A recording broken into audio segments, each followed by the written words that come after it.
yang sedang mendengarkan melalui YouTube, ya.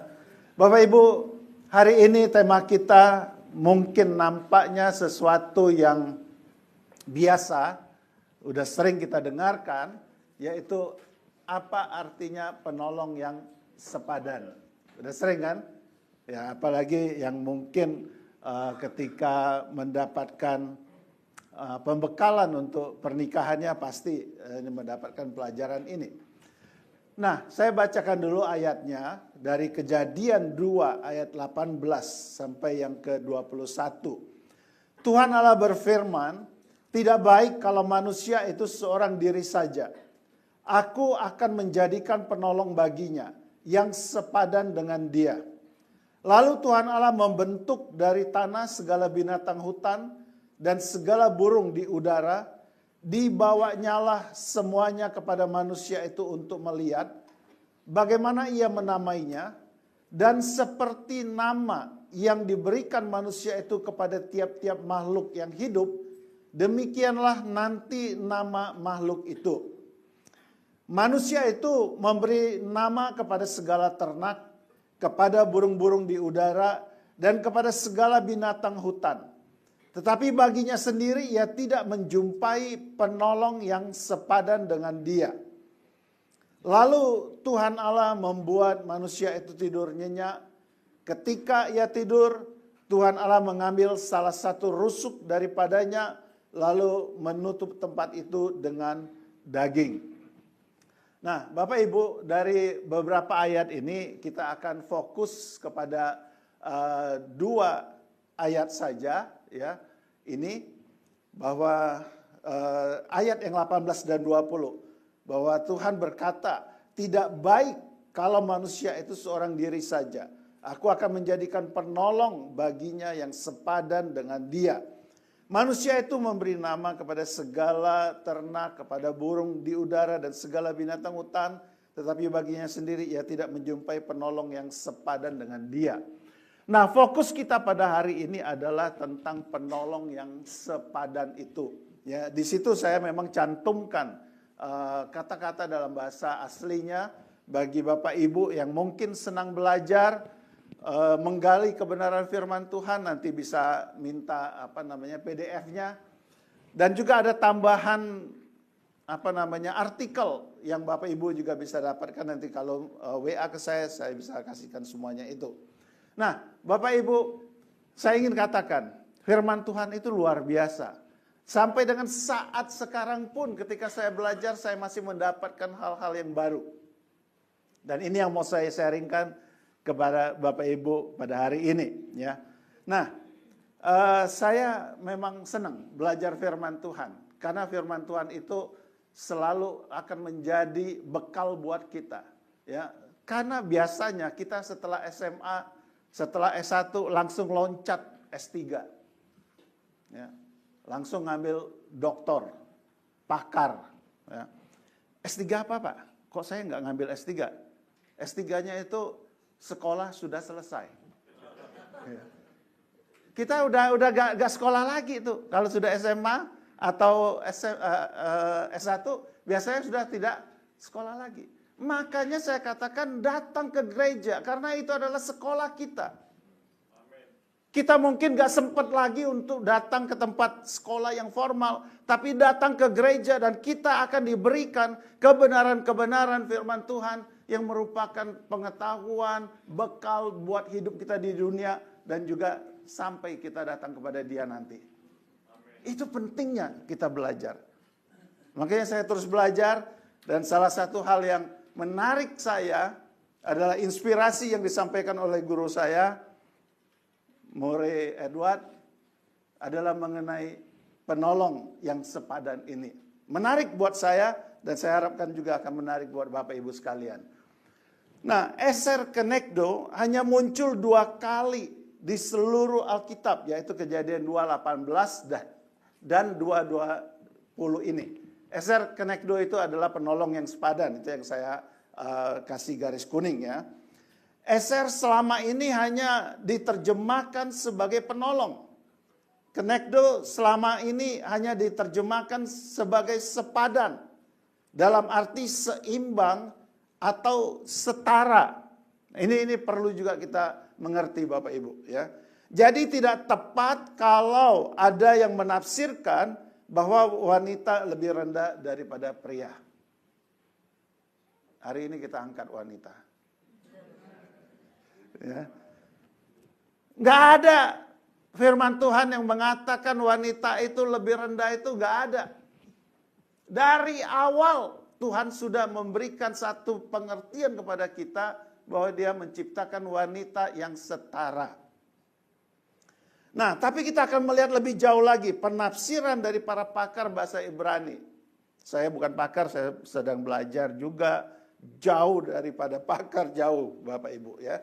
Tetapi saya rindu kita semua mengerti kebenaran firman Tuhan ini. Nah, kita akan mulai dengan hal yang dikatakan tidak baik. Kenapa? Karena pada Kejadian 1, semua yang diciptakan Tuhan dikatakan baik atau tof.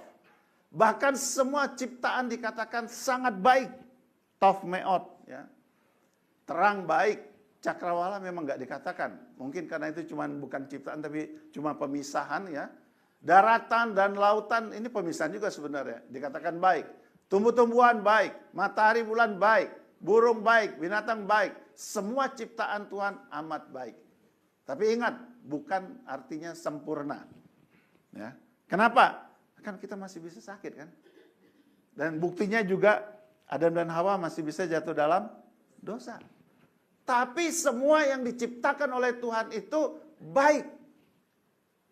Tetapi pada Kejadian 2 ayat 18, pertama kalinya muncul kata-kata tidak baik. Lotov. Apanya yang tidak baik? Kok ada ciptaan Allah yang tidak baik? Apa itu? Nah, ini bagusnya kalau kita belajar firman Tuhan. Itu sebabnya bulan depan 16 April kita buka kelas pelajaran Alkitab. Ya, sayangnya ini trailer ya.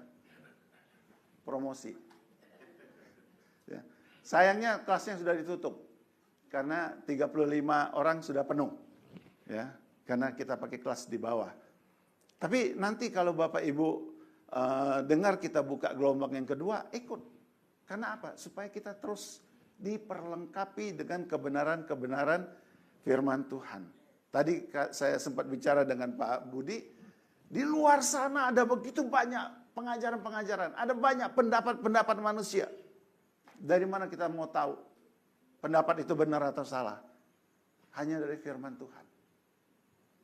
Kalau kita isi pikiran kita dengan firman Tuhan, kita bisa menangkal ajaran-ajaran yang nggak benar itu. Ya. Nah, Bapak Ibu, apa yang tidak baik?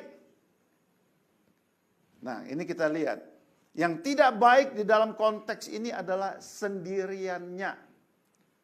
Tuhan Allah berfirman, tidak baik kalau manusia itu seorang diri saja. Itu yang tidak baik. Tapi ciptaan Tuhannya baik. Manusianya baik. Adamnya baik.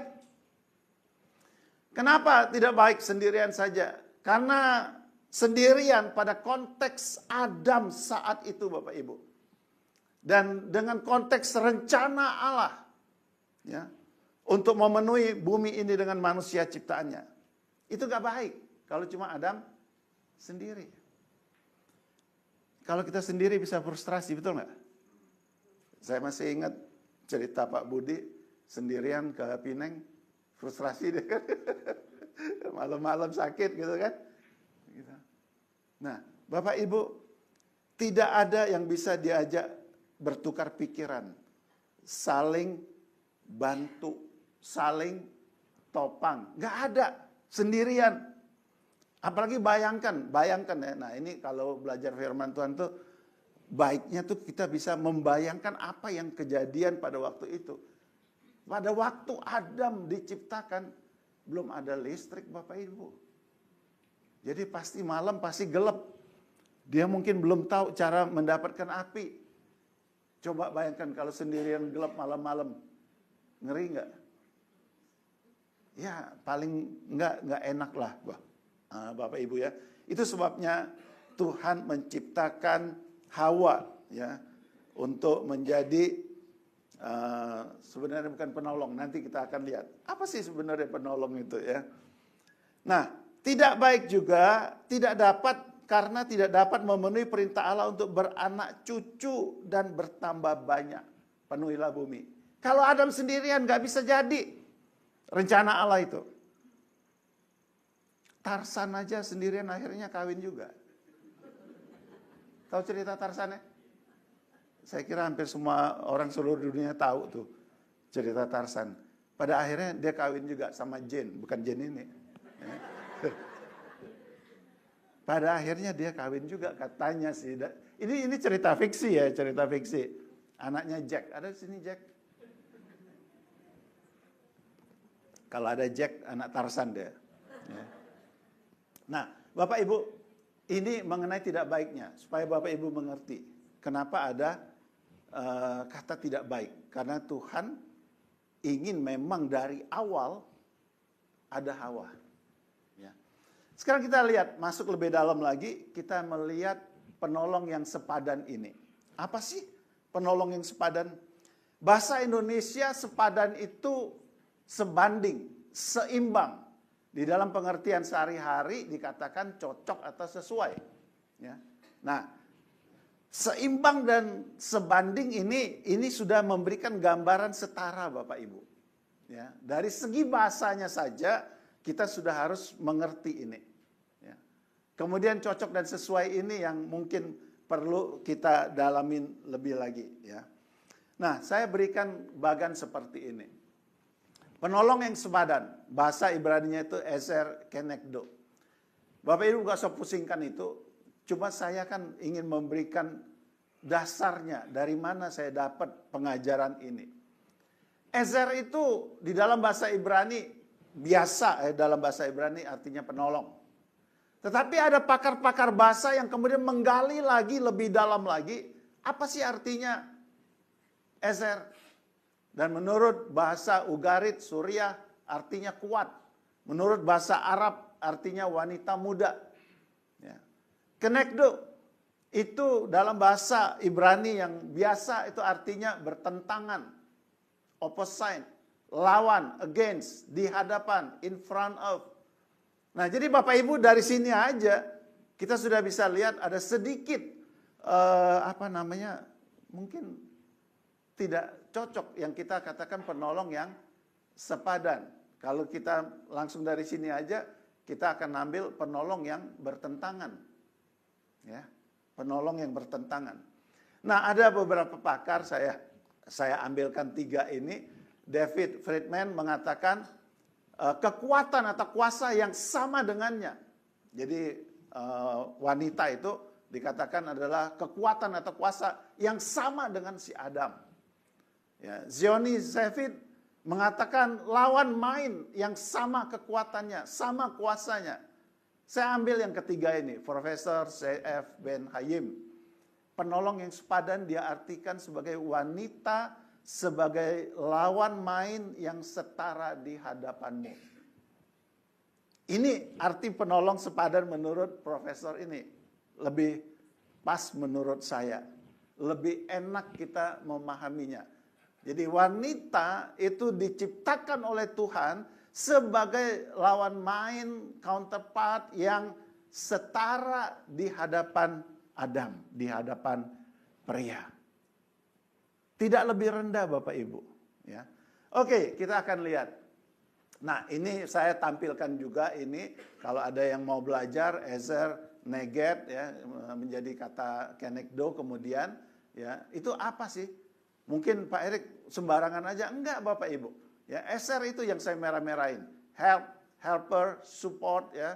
Kemudian Neget itu Bapak Ibu bisa lihat itu in front of, opposite, against. Itu pengertiannya itu. Saya nggak ngarang, ya, saya nggak ngarang Bapak Ibu. Ya. Oke, kita tinggalkan ini. Kita lihat sekarang wanita sebagai lawan main yang setara di hadapanmu. Ya. Nah, Bapak Ibu, di sini kita lihat Tuhan menciptakan wanita itu sebagai lawan main yang setara di hadapan laki-laki. lawan di sini, lawan main di sini dapat mempunyai dua arti. Lawan main seperti di dalam pertunjukan drama, ya. Biasanya dalam pertunjukan drama itu pasti banyak orang kan Bapak Ibu. Pasti seorang pemain ada lawannya yang main. Ada nggak yang sendirian? Ada nggak? Ada. Yang komedi sendirian itu apa namanya? Stand up komedi ya, sendirian dia gitu kan. Ada sih. Tapi ini Tuhan memberikan lawan, teman ya untuk Adam ya. Kemudian di situ dikatakan juga lawan dalam arti yang bertentangan, yang berlawanan. Nah, ini yang menarik Bapak Ibu untuk kita pelajari. Kalau kita belajar Alkitab, nah ini makin menarik ini. Apanya yang bertentangan? Apanya yang berlawanan itu? Nah, ini luar biasa. Ya, firman Tuhan itu kalau kata saya luar biasa sempurnanya. Tinggal kita bagaimana menggalinya, memahaminya. Ya. Yang pertama jenis kelaminnya berlawanan. Mungkin kita nggak menyadari, sadar sih bahwa ada cowok, ada cewek. Ya. Tetapi kaitannya dengan penolong yang sepadan mungkin kita tidak sadari selama ini. Bahwa Tuhan sudah menciptakan Hawa itu sebagai counterpart yang berlawanan, yang bertentangan. Apanya? Ya, yang pertama itu adalah jenis kelaminnya. Kejadian 1 ayat 27. Maka Allah menciptakan manusia itu menurut gambarnya. Menurut gambar Allah diciptakannya dia. Laki-laki dan perempuan diciptakannya mereka. Jadi dari sejak awal Tuhan sudah menciptakan laki-laki dan perempuan. Nggak ada yang campur, nggak ada yang tengah-tengah, nggak ada. Jelas, tegas. Tuhan ciptakan pria dan wanita. Itulah yang namanya berlawanan. Hal yang pertama. Jadi kalau sampai dengan sekarang ini marak, ada yang namanya hubungan yang sejenis, yang tidak berlawanan, itu sudah melanggar firman Tuhan. Itu sudah melanggar kehendak Tuhan. Kita harus paham untuk hal ini. Gak usah cari ayatnya aja.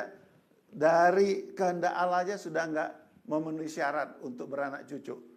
Apa bisa cowok sama cowok jadi anak? Cewek sama cewek jadi anak? Nggak bisa Bapak Ibu. Ya.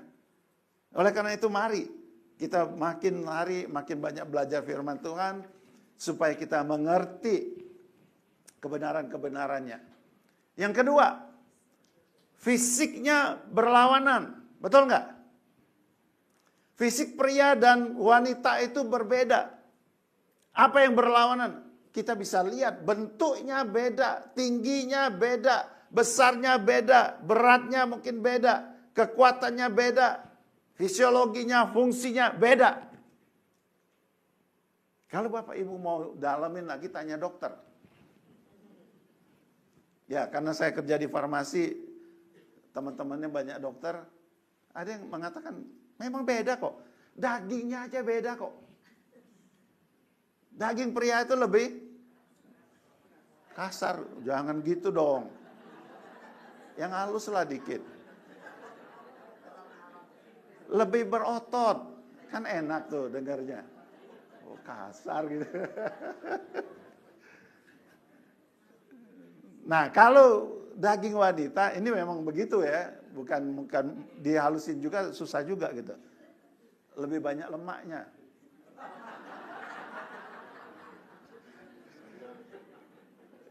Tanya deh, di sini sayang Dokter Aris gak datang deh. Tapi mungkin Dokter Puri ada gitu kan. Dokter mana lagi yang ini ya. Nah, iya. Nah, jadi beda. Dan ibu-ibu jangan apa namanya bilang saya bela cowok atau ini enggak. Ini menurut pakarnya daging cowok itu lebih tasty loh, lebih enak katanya. Nah kalau nggak percaya tanya Sumanto. Ya. Tahu Sumanto? Sebagian tahu, sebagian nggak tahu. Kalau anak-anak muda mungkin nggak tahu gitu. Sumanto ngomong-ngomong sekarang jadi konten kreator loh.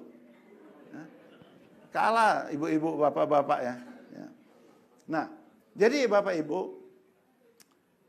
kita bisa melihat firman Tuhan itu benar adanya. Kalau Tuhan bilang dia ciptakan satu orang lagi yang menjadi lawan bagi Adam, itu bisa kita lihat kok. Dalam bentuk apa lawan itu? Dan ini menarik ya.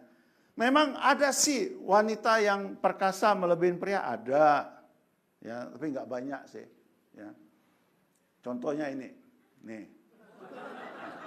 Ya. Ini dikatakan 25 tahun menikah, pria ini tidak pernah kasar kepada istrinya. Gimana mau kasar Bapak Ibu? Ya. Kalau lihat istrinya aja kayak gitu ya. Tapi ibu-ibu di sini nggak usah diikutin. Maaf ngomong, saya nggak lihat indahnya cewek kalau badannya udah kayak gitu. Betul nggak? Ya. Sampai pahanya aja, waduh kayak gitu. Ya, kalau kita di Indonesia, dia ketawanya gede. Karena pasti dia ingat tukang beca. Ya. Nah, Bapak Ibu, ya pasti ada pengecualian, itu pasti ada ya. Oke, kita teruskan. Kita masih ada banyak ini ya firman Tuhannya. Oke, sekarang kita lihat dari segi kejiwaan juga banyak perbedaan atau pikiran yang berlawanan antara pria dan wanita. Yang pertama, saya nggak lihat banyak ya, karena kalau banyak ini 2-3 jam juga nggak selesai. Ya. Saya ambil yang penting aja. Pria lebih kepada logika, wanita lebih kepada perasaan, betul ya? Setuju ya? Nah, kalau logika, maka hasilnya adalah analisa, perasaan, intuisi, bisikan hati. Ya, katanya bisikan hati, nggak tahu dari mana hati siapa juga nggak tahu. Ya, pokoknya bisikan hati gitu. Nah, Bapak Ibu, oleh karena cowok itu biasanya analisa, biasanya pakai pikiran, itu hasilnya apa? Dia akan bertindak mungkin lebih cepat daripada wanita yang hanya bermain dengan hatinya. Artinya apa? Kata-kata lebih banyak keluar. Ya. Tetapi kalau pria lebih banyak tindakannya. Ini kalau kita mengerti situasi yang berbeda ini bagus. Kenapa? Karena kalau kita tidak mengerti Bapak Ibu, ini bahaya. Dari tindakan itu, pria itu biasanya jadi eksekutor dan wanita jadi provokator. Betul nggak? Ya. Nah, kalau wanita nggak jaga kata-katanya, hancur semua. Provokator atau kompor, sama-sama or. Ya. Ya. Nah, Bapak Ibu, dunia rame Bapak Ibu. Ya, tidak seperti rame yang Tuhan harapkan, tapi rame seperti yang terjadi di Indonesia, banyak demo, banyak apa gitu. Kira-kira kayak gitulah ramenya. Jadi kita mesti mengerti lah. Ya, kemarin hari apa gitu, beberapa hari yang lalu ada tukang servis komputer datang, dia servis komputer saya, dia cerita, Pak Erik mau nggak beli printer saya jual murah. Loh, saya bilang kenapa jual murah? Ini barang baru atau barang second? Baru Pak, saya jual murah. Ya kenapa jual murah? Kan saya jadi curiga kan. Aduh katanya, di rumah istri udah gini Pak katanya. Jual. Nggak tahan Pak katanya. Nah ini karena istrinya begini terus, akhirnya suaminya jadi eksekutor tanpa berpikir lagi, analisanya hilang, akal sehatnya hilang. Ya, ada yang kadang-kadang bertanya, kenapa Adam ngikutin aja si Hawa suruh makan? Ya mungkin dia di situ nggak ditulis, mungkin begini ngomongnya, ya. Sehingga Adam yang ngikut aja udah daripada kacau dunia kan. Nggak ada cewek lain waktu itu Bapak Ibu. Iya. Ya udahlah ikut aja gitu. Resiko tanggung renteng berdua gitu kan, bagi dua gitu. Nah, itu bahayanya Bapak Ibu. Ini saya cerita juga ya. Saya tadinya nggak ngeh, tapi belakangan baru saya ngeh. soal beli sepatu aja, kami pergi berenam, ya. 3 cowok, 3 cewek. Cowoknya saya, Dave Ethan, ceweknya ya Ibu Marta, Sukma sama si Nini. Beli sepatu, saya pilih bukan yang ini ya. Mereka bilang, oh itu kayak ape-ape katanya. Iya. Saya bilang, tapi papi suka, ini enak ini. Pas ini. Kenapa? Depannya itu agak lebar.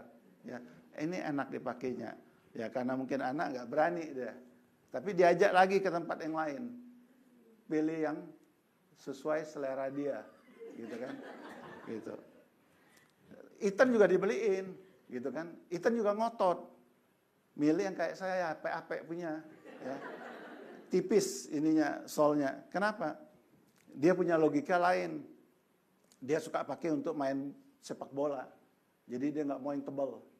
Dia mau yang tipis. Jadi kalau dia nendang atau apa, menurut dia lebih enak gitu. Jadi dia disuruh pilih yang lain, yang sesuai selera cewek-cewek, nggak mau dia. Ngotot. Kalau saya, yang ini aja, ini bagus. Bukan. Ini yang keren. Yang keren, seleranya keren. Jahitannya keluar, gitu kan. Lebih apa namanya? Lebih modest gitu ininya. Ya udah coba, ya enak juga, ya udah. Jadi dapat 2 tuh, beli sepatu dapat 2. Ya. Memang biasanya juga beli kan sepatu pasti dapat kanan kiri dapat 2 kan. Ini enggak, maksud saya 2 pasang langsung. Jarang-jarang seumur hidup beli sepatu langsung 2 pasang gitu. Ya, gara-gara ngalah. Nanti kita akan lihat soal ngalah ini ya.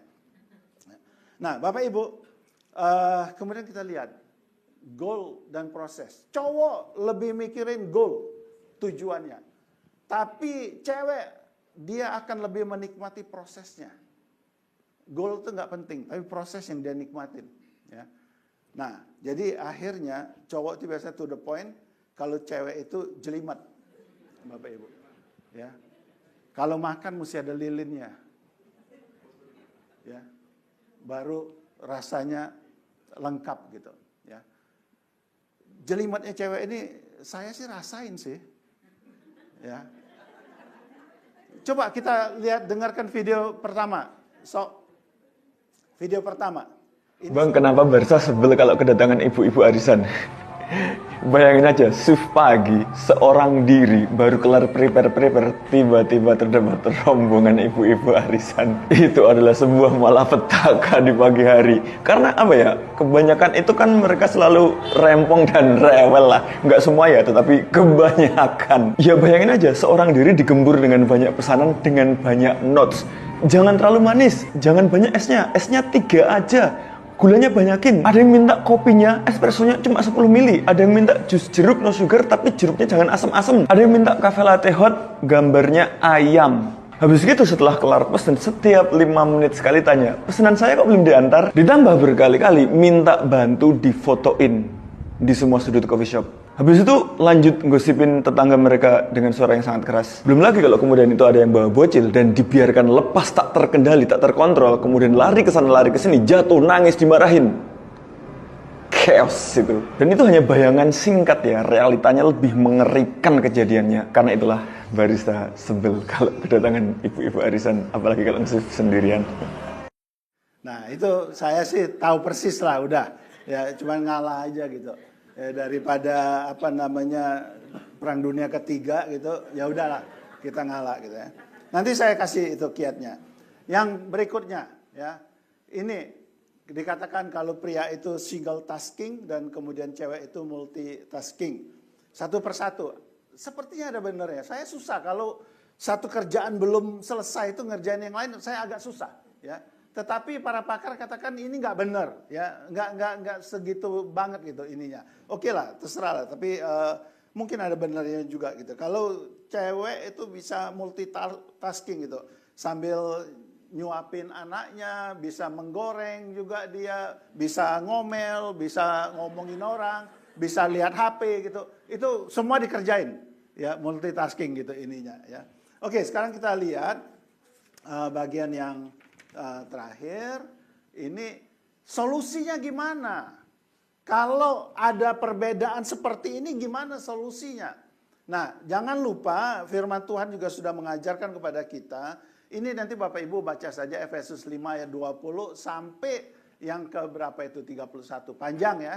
Jangan lupa bahwa rumah tangga itu adalah sebuah lembaga atau institusi yang dibentuk oleh Allah sendiri. Nah, oleh karenanya di dalam lembaga atau institusi itu ada aturan mainnya.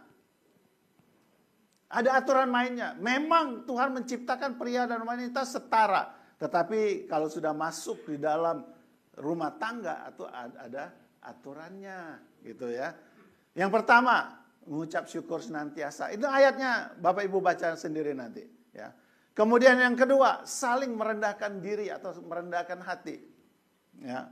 Yang ketiga, istri tunduk pada suami sebagai kepala keluarga. Yang keempat, suami mengasihi istri. Ini dari sini, dari ayat-ayat di sini Bapak Ibu.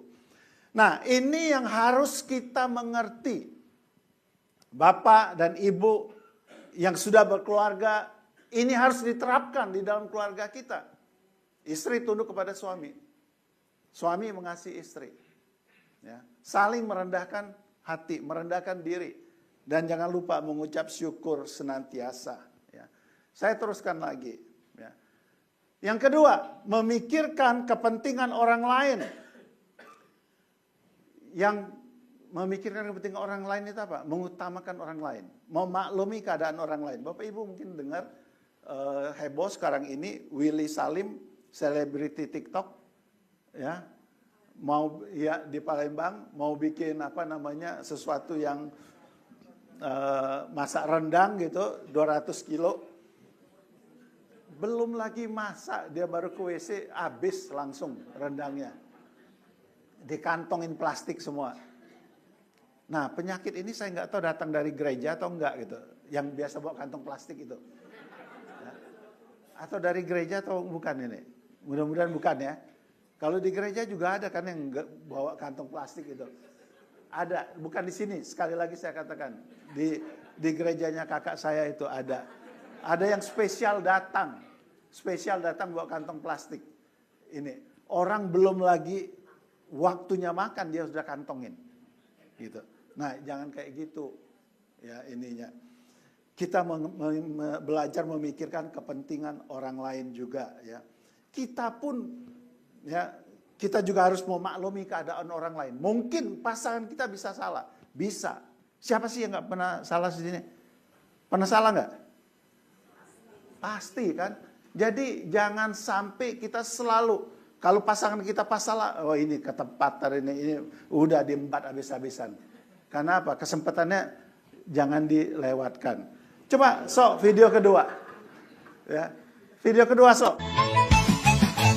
讨不到老婆是我的不对，讨了老婆还是我不对，老婆不听话是我的不对，不听老婆话也是我不对，老婆生气是我的不对，我生老婆气也是我不对，老婆打我是我的不对，我打老婆更是我不对。啊，朋友啊，怎么做我都不对，反正都是我不对，感觉我是个男人，我就也不对。 Ya, jadi coba ibu-ibu maklumi keadaan suami. Kalau suami salah ya maklumi. Karena apa? Istri pun bisa salah kan? Ya, kalau terus dicecer, capek juga hidup ini. Ya, udah cari duit susah, dicecer terus gitu. Makanya kebanyakan yang pria tuh mati duluan. Kalau dalam dunia persilatan itu artinya amsyong. Kena amsyong duluan gitu. Nah, Bapak Ibu, kemudian yang ketiga, ya kita lihat komunikasi ini luar biasa, ya. Ada sepupu saya, ipar sepupu saya konsultasi mengenai warisan dan segala macam. Saya bilang paling baik adalah komunikasi. Tanya kepada keluarga istrinya, apa sih yang sudah dilakukan? Apakah sudah dijual? Pembagiannya gimana? Komunikasi selalu lebih baik. Ya. Kita kadang-kadang nggak mau berkomunikasi, maunya bikin kejutan. Akhirnya nanti terkejut banget. Iya. Tiba-tiba di rumah lihat, sudah ada perabot baru, sudah ada sofa baru, sudah apa gitu. Padahal mungkin menurut lakinya belum tentu itu hal yang penting banget. Ya. Nah, komunikasi ini bagus. Saya juga selalu melakukan hal ini. Apalagi kalau mau pergi, selalu saya katakan kepada Marta, papi mau ke sini. Apalagi Bapak Ibu kalau sudah ada umur, penting itu kasih tahu mau pergi kemana. Kalau hilang, tahu nyarinya tuh kemana gitu. Iya kan, udah lansia kan, daya ingatnya kadang-kadang ada yang lari kayak gitu, hilang, kan orang rumah bingung. Tapi kalau pernah ngomong kan tahu nyarinya kemana gitu, walaupun juga gak ketemu. Ya karena dia udah jalan lagi kemana gitu kan. Nah, jadi komunikasi itu penting untuk memecahkan masalah. Selalu ada jalan keluar kalau kita bisa berkomunikasi. Nah, yang keempat, Bapak Ibu, yang waras ngalah.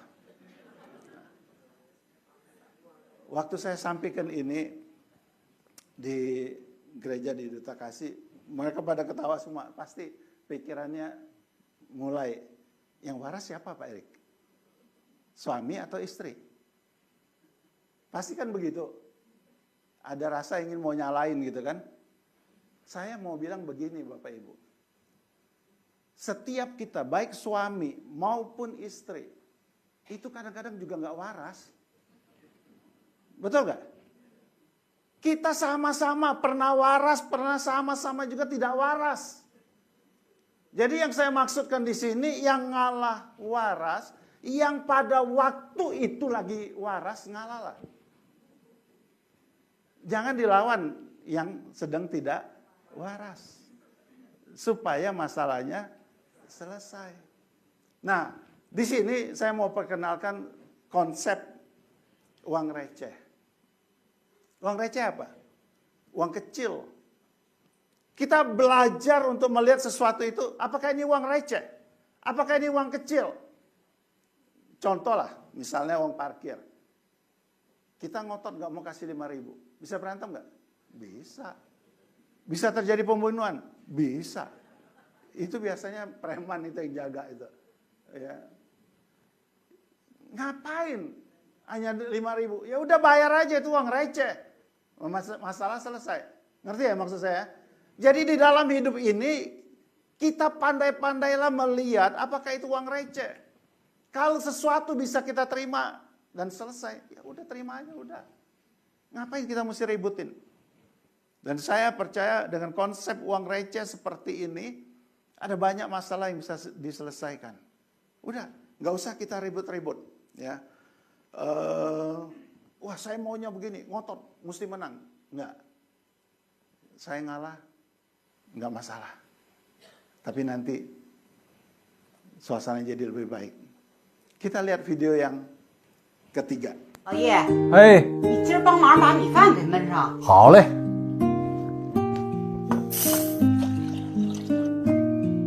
别看了，菜都炒熟了，赶紧盛饭吃饭。好，好，好。哎呀，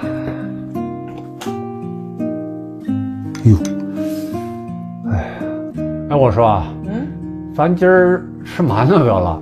吃什么馒头啊？米饭也焖出来了，菜也炒出来了。好长时间没焖饭了，手上没准了，水搁多了。